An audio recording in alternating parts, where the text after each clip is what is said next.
Izin memperkenalkan diri, Taruna Pertama Politeknik Imigrasi Angkatan 23, nama Francisco David Sugianto, NRT 2020.2030.1.01, Program Studi Hukum Keimigrasian B, nomor absen 11. Izin, di sini saya akan memaparkan terkait dengan penerapan Internet of Things di bidang keimigrasian untuk memenuhi tugas mata kuliah pengantar teknologi informasi dan komunikasi.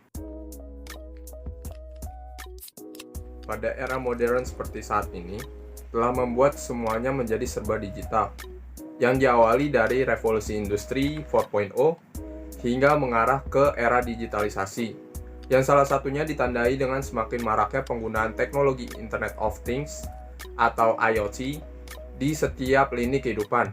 Di kehidupan sehari-hari, IoT dapat kita temukan pada kulkas pintar, smart TV, serta rumah pintar. Internet of Things (IoT) sendiri atau yang juga biasa disebut M2M (Machine to Machine) adalah sebuah teknologi yang dapat memungkinkan adanya komunikasi pengendalian serta kerjasama dengan berbagai perangkat keras, berbagi data ataupun memvirtualisasikan semua hal nyata dengan media jaringan internet. Ide awal dari Internet of Things pertama kali muncul pada tahun 1999 oleh Kevin Ashton. Beliau merupakan Direktur Eksekutif Auto ID Center MIT. Kevin Ashton menggambarkan sebuah sistem di mana benda-benda di dunia dapat dihubungkan ke internet oleh sensor. Peluncuran IoT juga bersamaan dengan peluncuran teknologi Radio Frequency Identification. Lalu cara kerja Internet of Things. Konsep IoT ini sangatlah sederhana sebenarnya, yang mana cara kerjanya ditentukan oleh 3 elemen utama yang ada pada arsitektur IoT. Seperti yang pertama, barang fisik yang dilengkapi dengan modul IoT seperti sensor atau gateway. Kedua, perangkat koneksi ke internet seperti modem, router, wireless, dan lain-lain. Yang ketiga adalah cloud data center yang mana digunakan untuk tempat menyimpan aplikasi serta database. Cara kerjanya sendiri yaitu diawali dengan penggunaan barang fisik yang terhubung dengan jaringan internet, yang kemudian akan menyimpan data, kemudian data tersebut akan terkumpul sebagai sebuah big data, yang nantinya akan diolah sebagai data analisa untuk kepentingan masing-masing pengguna, baik itu pemerintah, perusahaan, ataupun negara asing. Berikutnya adalah unsur pembentuk IoT atau Internet of Things yang melingkupi 5 elemen, yaitu yang pertama Artificial Intelligence (AI) atau biasa dikenal dengan kecerdasan buatan.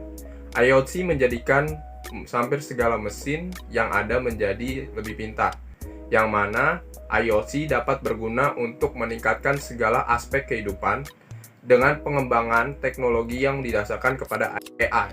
Pengembangan teknologi sendiri dilakukan dengan pengumpulan data, algoritma kecerdasan buatan, serta dengan jaringan yang tersedia. Yang kedua adalah perangkat koneksi ke jaringan internet. Dalam IoT terdapat kemungkinan untuk membangun jaringan baru dan khusus untuk IoT, sehingga akan terikat pada penyedia utama dan dapat menciptakan jaringan-jaringan kecil yang murah yang dapat menghubungkan setiap perangkat. Kemudian adalah sensor. Sensor ini yang membuat IoT menjadi lebih unik dari mesin lainnya. Sensor ini dapat mendefinisikan instrumen yang mengubah IoT menjadi sebuah sistem jaringan yang aktif dan dapat diintegrasikan ke dunia nyata pada kehidupan sehari-hari kita. Yang keempat adalah keterlibatan aktif, active engagement.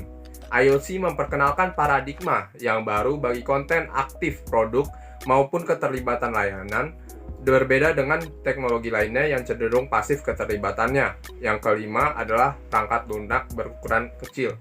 Perangkat yang dimanfaatkan oleh IoT adalah berupa perangkat-perangkat kecil yang dibuat khusus agar dapat menghasilkan ketepatan, skalabilitas, dan fleksibilitas yang baik.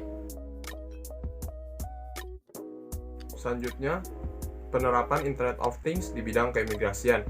Salah satu penerapan Internet of Things di bidang keimigrasian yang dapat kita temui saat ini adalah sistem AutoGate di tempat pemeriksaan imigrasi Bandara Soekarno-Hatta. Sistem ini sendiri pertama kali diterapkan khusus untuk pemegang paspor elektronik saja. Namun, untuk mengurangi antrian yang panjang, pihak imigrasi membuat kebijakan agar sistem autogate ini dapat digunakan untuk pemegang paspor elektronik dan biasa, agar dapat mengurangi antrian yang begitu panjang. Dalam penerapannya, sistem autogate ini sendiri diatur di dalam Permenkumham nomor 44 tahun 2015 tentang tata cara pemeriksaan masuk dan keluar wilayah Indonesia di tempat pemeriksaan imigrasi, yang mana telah diatur juga terkait dengan prosedur pemeriksaan imigrasi melalui autogate. Yang pertama adalah proses scanning paspor, yang mana sistem autogate pintunya masih tertutup dengan menggunakan alat pembaca paspor untuk memvalidasi data paspor yang terhubung dengan database. Selanjutnya adalah proses scanning sidik jari, yang mana proses ini sendiri akan memvalidasi ke data cekal lalu proses pengambilan gambar. Pada proses ini dilakukan pengambilan foto wajah pelintas yang dibandingkan dengan database reguler paspor dan biometrik di pusat data autogate. Yang terakhir adalah proses keluar pintu autogate, yang mana pada proses ini pintu autogate akan terbuka dan sistem akan mengirimkan data perlintasan dan gambar pemegang paspor ke sistem Border Control Management. Diharapkan dengan adanya sistem autogate ini, proses pemeriksaan keimigrasian di tempat pemeriksaan imigrasi Bandara Soekarno-Hatta dapat berjalan dengan mudah, cepat, dan efisien. Demikian pemaparan yang dapat saya sampaikan. Siap, terima kasih.